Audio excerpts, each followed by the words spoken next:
I love that new intro. It is so I much was fun. gonna say that was spicy. Ooh. By the way, this is the fabulous Katie Cline for those that don't know, but you should Hello. know. I always get so excited when you come and join. I just have so much fun with you. Getting You're to start amazing. my day with you is a highlight for sure. Uh, Same girl, same. Totally. I Well, good totally. morning, Sarah. Good morning. Good morning, everyone. Well, why do we look, okay, so perfect. Okay, we got Lou joining us from Charleston. Why don't we let everybody know where we're joining us from? Okay. Yeah. Oh, there we go. Oh, is that Paul Manzi? There we go. Let's go, Will. There you go. I'm here in very cloudy Los Angeles. It is wild all week. It's been so cloudy in the morning. Like you can't even see the palm trees. It's nuts. That is really disappointing, but I am in very cold New York, so I feel worse for me. It is freezing. We've had snow. I think it's going to be a very snowy winter. Yeah. Ooh, yes. I love that you were like, "That's disappointing," but I'm in really cold New York. Oh, cry me a river. I'm Fair very enough. jealous of the West Coast this time of year. Yeah, right. It's wild, but yeah. So okay. Good morning, Christelle. Also joining us from Palm Beach. Oh, chilly. Is it chilly Palm Beach because it's 75 degrees? Because we know how that goes in Florida. Florida doesn't get Florida doesn't get that cold. Well, parts of it. Well, this is so great to have you on. Thank you. And Thanks this for having me also, back. yeah. Oh my God. You, by the way, you know this, but like seriously, it's always great to have you here. And this is going to be marking our last Good Morning Hospitality for the year for 2020. How are we here? I don't know how we got here, but we are. I know. We can almost taste 2026. It's so close, but Yeah. even saying that out loud, 2026, it still sounds very sci-fi to me. Yeah. You I could know? see Very that. futuristic. How are we in 2026? I feel like next year is going to be a big year. I feel like Mm. there's a lot, and I'm not talking about like personally. I mean, sure, personally, but I feel like there's just gonna a lot is just gonna continue to happen. A lot of things are going on. You know, obviously there's World Cup. You've got America 250. It sounds weird to say, but like the 250th birthday anniversary of the United States. Yeah. So there's a lot going on. Yeah. Route 66, I think, is also celebrating 100 years, right? I think wait, is it 100 years? Yeah, I I should think know so. because Route 66 is literally like 2 blocks that There way. you go. There you go. That away. That that away. Oh my goodness. Yeah. So it's gonna be a big year. But well, kind of before we get into that, we should talk about what's going on right now. Yeah. There's a lot that's going on in just in the world of travel. Definitely a lot that's going on in the world of airlines, but just like key findings. So if you are cool, you want to dive into it? You ready? Yeah. Let's get Okay, started.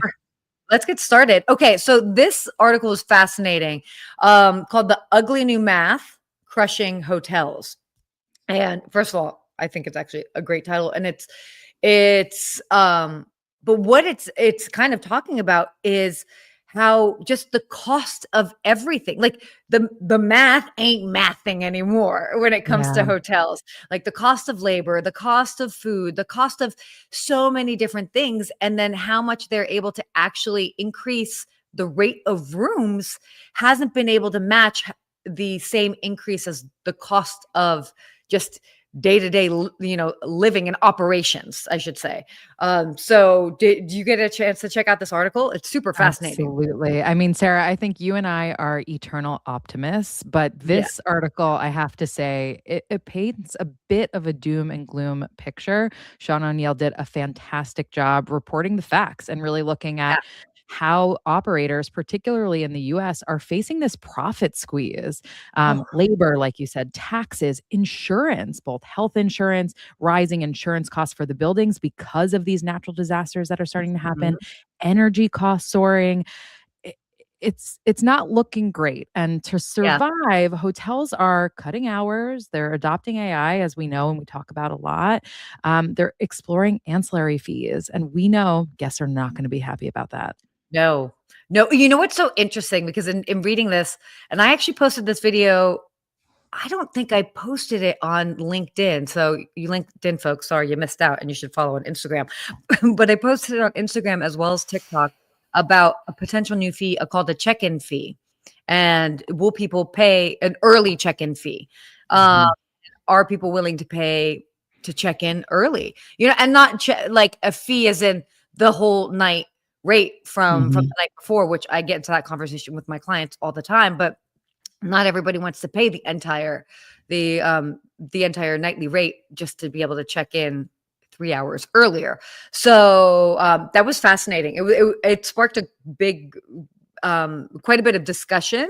And so, yes, these ancillary fees from that to, I mean, definitely really being mindful about the late checkout fees. Uh, Mhm. oh, Jason, good morning, Jason. Thanks for joining us. He read the article with labor costs up 9% and revenue flat. Hotels can no longer afford inconsistent service. The only path to profitability is the guest loyalty that comes from operational standards, not fragmented binders and tribal knowledge. Well said, Jason. Yeah, dropping some knowledge this Yeah, morning. exactly. Absolutely. That is true, and, the conversation around loyalty is being had, and I think Yeah, that's really he's touched on such a great point right there, which yeah, is what actually makes you loyal, and there's been a lot of conversations about the big hotel groups claiming, "Look how many people we have in our loyalty program," but if me as the traveler is part of 10 different loyalty programs, am I yeah, really loyal? So I think what Jason just touched on there, it's actually that experience that's gonna yeah, either cause us to return or cause us to choose someplace else in the future. yeah. It's definitely that's interesting that you say that about loyalty because I'm always like wherever I stay. I mean, I'm part of several loyalty programs. I have status at different ones, obviously, Yep. and I certainly travel more than the average American does. But so it can't be like a complete comparison, but yeah, the loyalty it's a huge aspect of Yeah. it. And yeah, moving forward, it's gonna be very interesting. Yeah. Also, unionized markets, that's huge. I've got a dear friend of mine who is the head of people and culture at a very big hotel brand. And she and I were just talking this weekend just about different things. And I was like, oh, I didn't realize these particular hotels were union. And I'm like, that's crazy. Like, how is it? And it's very challenging. Obviously, different markets, it's the amount of union properties are different. New York, I know Mhm. pretty much everybody is union. Yeah. LA, it was a slow trickle. There was the longest time that most of the hotels weren't union. And now I think it might be 50-50. Sean And talked about something interesting in the article with that too, about how a lot of markets on the positive side have gone through their union negotiations. And so that yeah, biggest hike is this year, 2025, and next year, and then hopefully a bit of a tailwind coming for them. But the yeah, exception he pointed out was New York, as you just touched on. And with World Cup coming next year, the fear is that will workers strike before that and really push because they are in quite a place of leverage there, but yeah. then this goes back to labor being the biggest cost that these US operators are incurring right now. No, totally. I mean, I know that and it's wild too because it's Los Angeles, they're set to raise minimum wage to $30 an hour. Is it that already in New York, or is it close to it? I think it said what LA, it was set to raise minimum wage from $18 to $30 an hour Yeah. by 2028. No, no, no, that I know for LA, but, do you know what it is in New York? I'm not sure. Remember, I feel like it might almost be there. They're definitely, like, very close, but yeah, so definitely interesting stuff that's going on with that's for sure, Yeah. and then moving forward, but, we'll see, continue to see. Okay, so we'll say some more good mornings. Good morning. Casemiro. Oh, there we go. And then, oh, your actual handle didn't come in.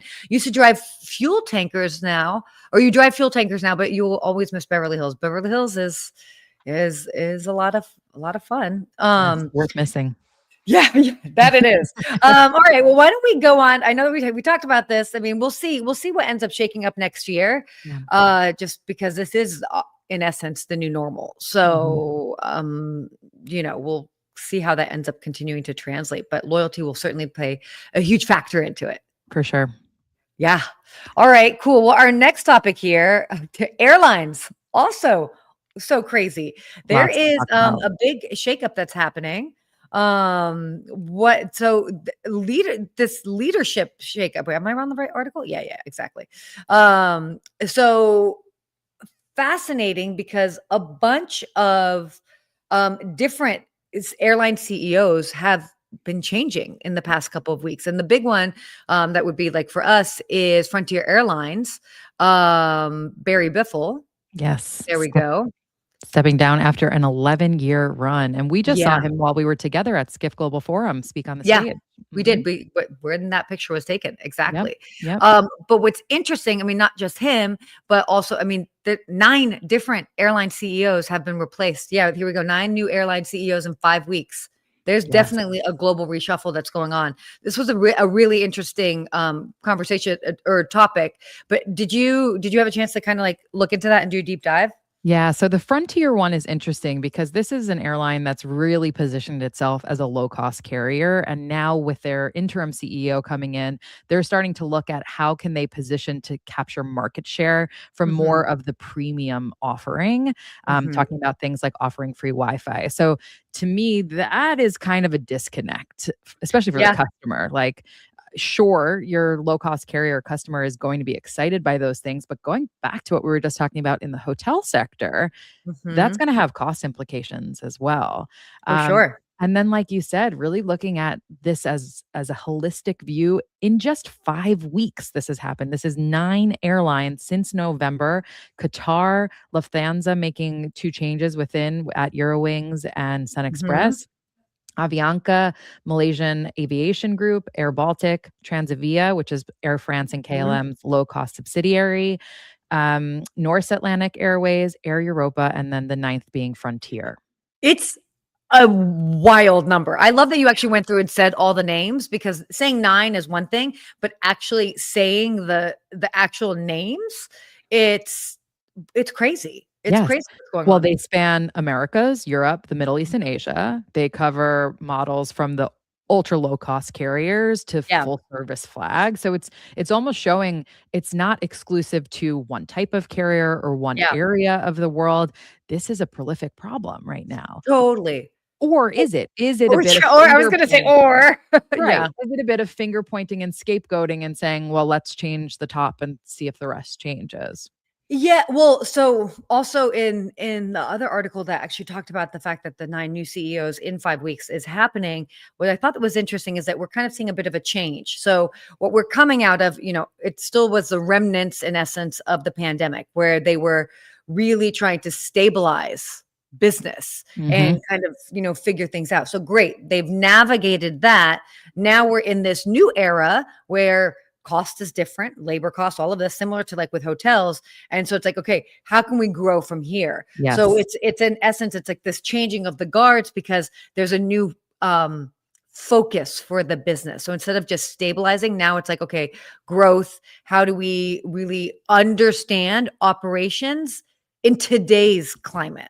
Mhm. So and interestingly enough, a lot of these appointments, so to speak, of these CEOs have come from within. So they've Mhm. already kind of been working with the company. So they actually understand the nuts and bolts that are very specific to that airline.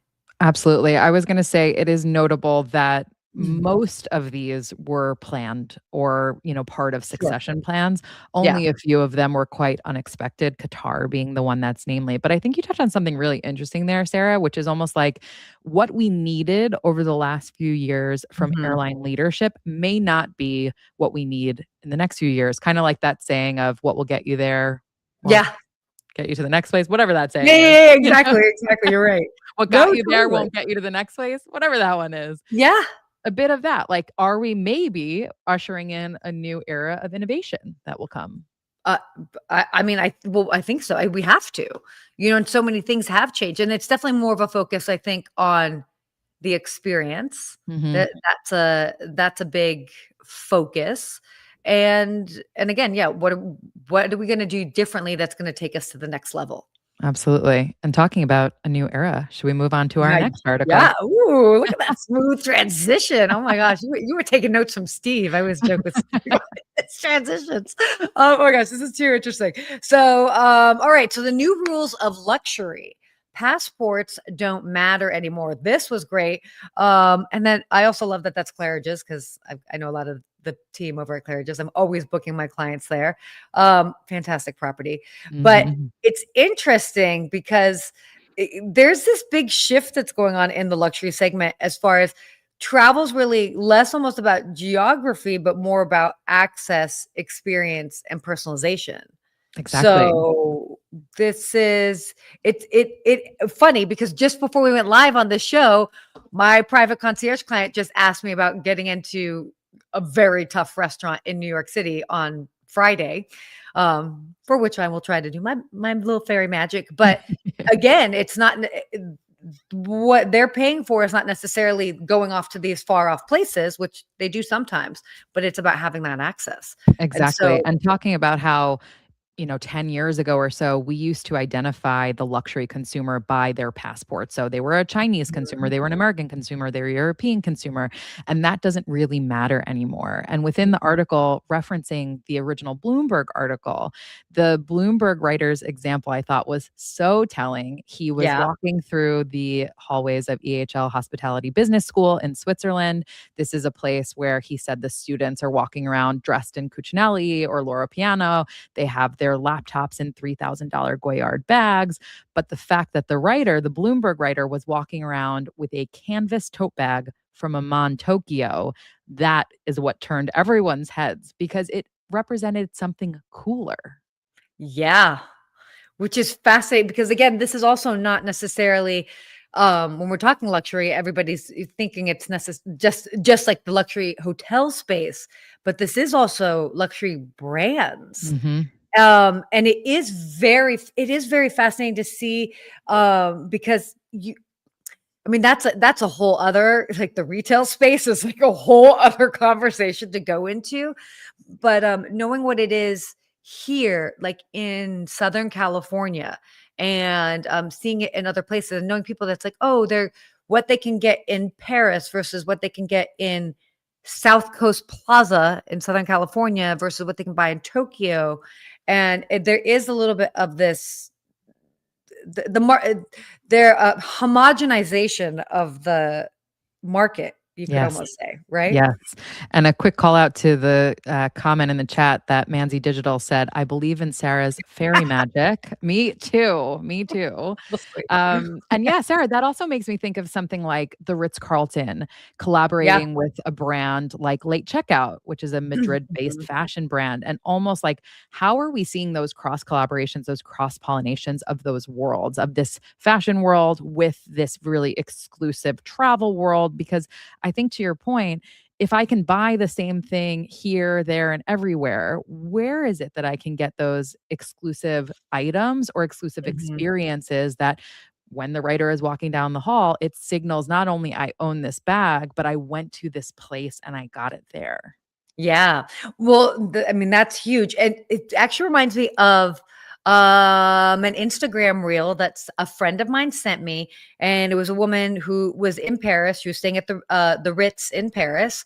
And she wanted to get a Hermes Birkin bag. And for those that are in that market or under know the game, you have to have an appointment, and you generally have to like have a buyer history to even get an appointment.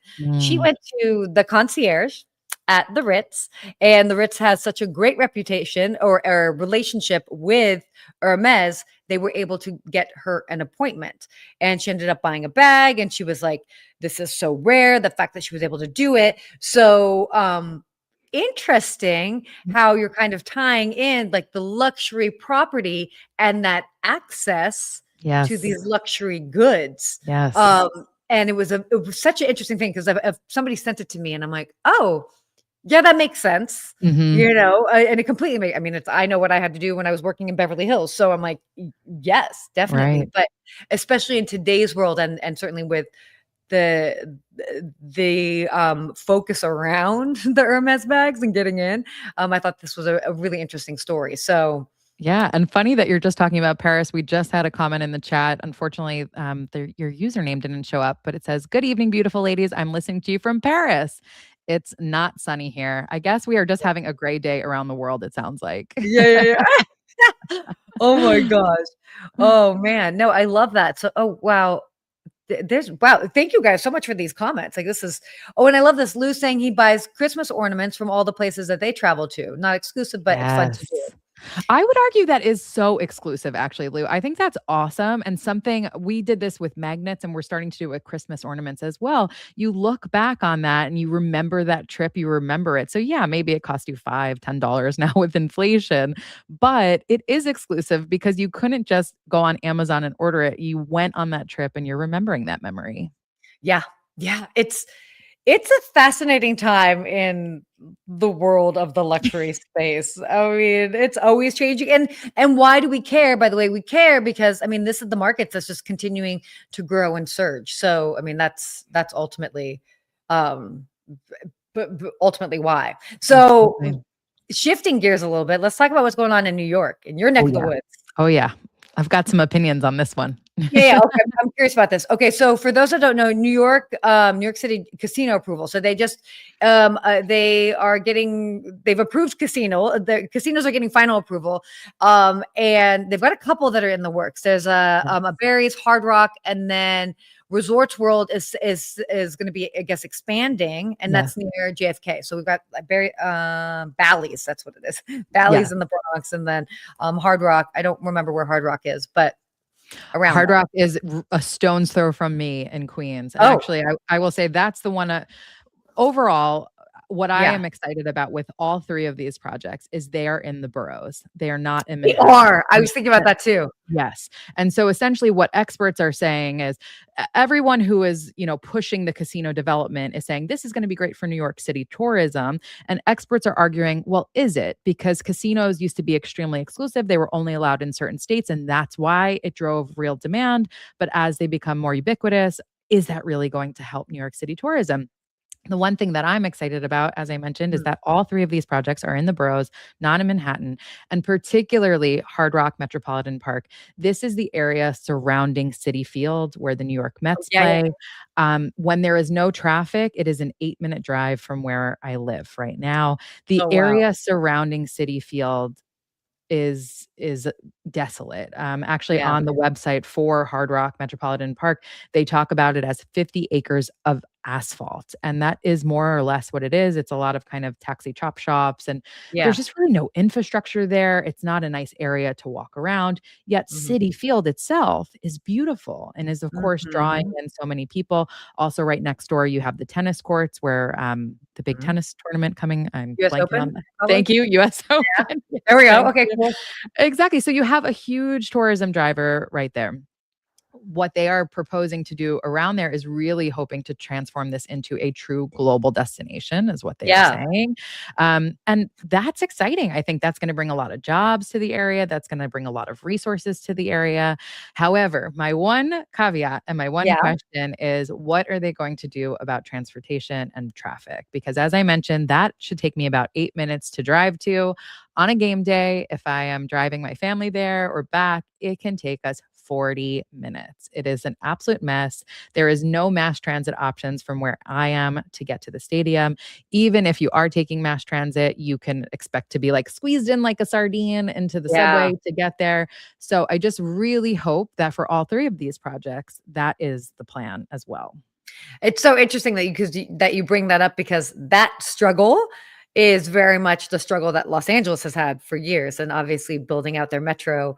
And I can see similarities with the greater New York area, which is what this is, Yep. with kind of like the struggles as far as with Los Angeles, sort of being very spread out and how Yes. to make sure to get everything. But obviously the New York metro the subway system is fantastic and get you everywhere. So that's a really valid point what they're going to be doing with that. But I do like that I think it's going to be oh, I think it'll open eyes for outside travelers, like for international travelers that so only just associated New York with just Manhattan. Mhm. And we all know New York is so much more than just Manhattan. Yes. And people will get to discover other areas. And I do think that that will bring an influx of money and interest, and then you'll have new stores, new restaurants, all of that. I think it's actually going to be quite awesome what it will Yeah. do for the greater New York We we have area. seen a huge amount of eyeballs and interest in Brooklyn, and that's Mhm. awesome. Sure. But for us over here in Queens, over in the Bronx as well, Staten Island, we haven't even touched Yeah, on either. We totally. don't get that as much. So I think what you're saying is exactly right. Like there's more and more happening in the boroughs. Belmont is supposed to be done with its renovation after this year as well. That's supposed to be an incredible experience. Um, Mhm. Triple Crown horse races happen there every single year. So hopefully it is going to bring more money, more tourism, more economic drivers to these areas. And with that, more jobs. Yeah. Well, and I will say this, what's interesting, just because for my mother has recently moved to Las Vegas, and so I've spent more time there. And it's fascinating just learning a little bit more of like the casino culture and like the different properties that are there. And so they've got the Durango Resort as well as Red Rock Casino that are off the strip. Mhm. And it's interesting because that's very much it's like it's owned by locals. It's like it's the FUBU of casinos for us, by us. Yeah, I said that. I dropped that. You guys, you're welcome. I used to have a FUBU shirt, and then I learned what it meant, and then I was like, I think it might be weird if I wear it.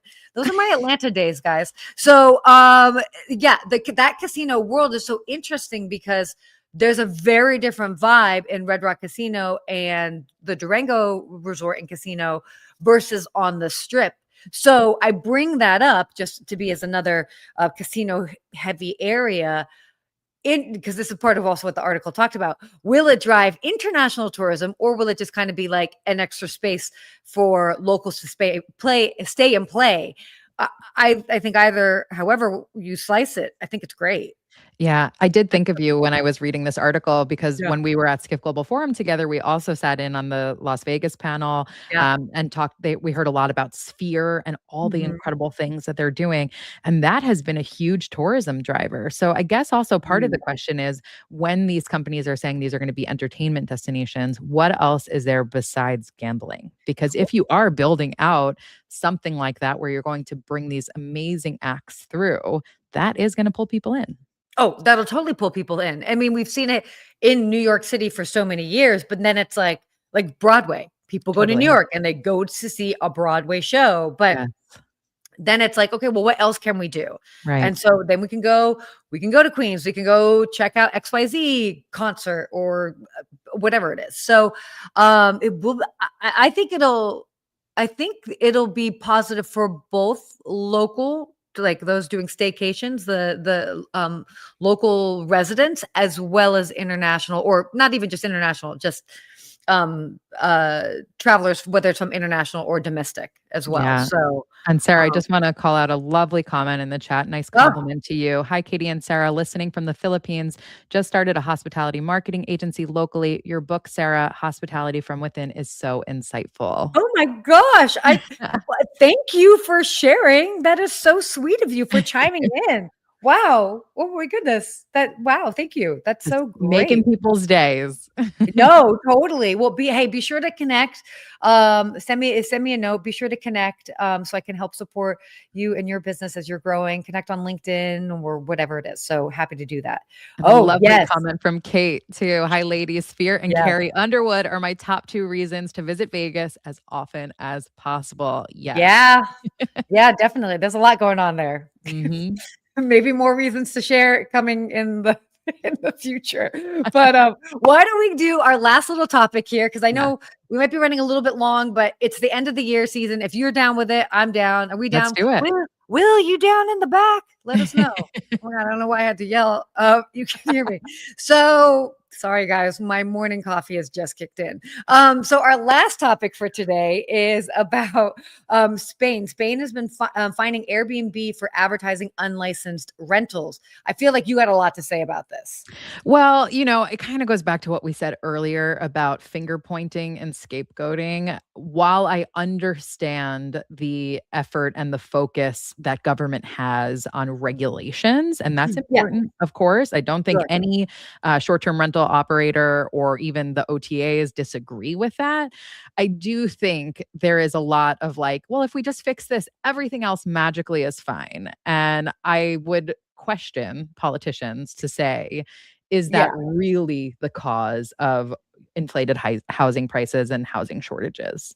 Yeah. Well, and I'll just say this is that just in general, Spain, as far as like local residents have had this, there's this bit of this tug of war with tourists coming to them. Obviously, there's an element that they should want tourists and travelers coming because it's obviously helpful for the economy. But I mean, we all remember that famous incident. I think it was like a little bit like a year and a half ago where they were like squirting tourists with little water guns and stuff. So Yes. I mean, I'm like, okay, Spain, we're doing it again. Like, It is a little like biting the hand that feeds you. And I yeah, do, totally. sometimes, and we see this at the local level, even within the US too, of like locals being upset about short term rentals and forgetting how much money these tourists are bringing into the area. And by the way, most of them are just there to enjoy, not to like wreck Yeah. neighborhoods or anything Yeah, that the of course. headlines would like want you to believe. No. And interestingly, I spoke to a friend who lives in Spain on one of the main Okay. islands, and he is a foreigner, but he lives there full time, works there full time for a really big, important company in Spain. And when, like you were saying about the water guns, there was a moment where locals were going around and kind of spray painting, graffitiing on homes that they assumed were Airbnbs. They did that to his home. And he's No like, way. are you kidding me? Like, I live here, I work here. So I do think we have to be careful overall of like the finger pointing and everything, and really starting to just understand people's goals behind certain There, things. that is wild. There's a lot of finger pointing going on, I think, just around the world, not even just about travel and tourism. But I mean, I was even thinking about it here in Los Angeles, driving down the street the other day, and how many buildings are being tagged. And I'm like, somebody has to clean that. Like, Yeah. what is going on? Like, why are we in this like weird space of like destroying other people's property? Like, Yes. can we fast forward past this? Right. Please. Right. We've got a funny comment in the chat. Oh yeah. NIMBY for short-term rentals in the US? No way, with the crying Mm. emoji, crying laughing emoji. Yeah. No, totally, totally. My gosh. Well, we've definitely covered a lot today. We have. It's and I love thank you for being able to join on our last show of the year before we go into 2026. Do before we do our little wrap here, do you have any like anything that you're kind of like thinking of that you might be excited for next year? I know we touched on it a little bit at the beginning, but just like any final thoughts, like whether you had an amazing experience and you want more of that moving forward, or I don't know, whatever it Yes. might be. Do you wanna do our typical little real-time Yeah, recap? Because I we have can a do good that. one for you today. Okay, you prepared one? Bring it. I did, because as it was happening in real time, I thought this is a great This real-time is a recap, thing. and the Yeah, next sure. time I'm with Sarah, I'm gonna tell her all about it. So it's not from the hospitality industry. Oh, good. Even better. Obviously, as we talked about, I live in Queens, I live in Astoria in New York City, and fairly recently, the firehouses across the city have an open house for about 2 hours on one Okay. certain day, and it's really fun for kids because kids are Cute. obsessed with fire trucks and firefighters. So They we are. went to our local one and we walked in. I have a 3.5-year-old who was all about it. And I have a now 7-month-old who obviously didn't know what was going on. And that's No, fine. no. And we walked in and we were greeted with such warmth right away. Like, oh, are you guys from the neighborhood? So right away, like made us feel like we were a part of something. And then yelling to everybody else, like, guys, they're from the neighborhood. They're from the neighborhood, showing us around the firehouse. You can tell they take such pride in what they do, allowing my daughter to climb on things, take pictures, to just Oh my have an god. absolute blast while that we were there.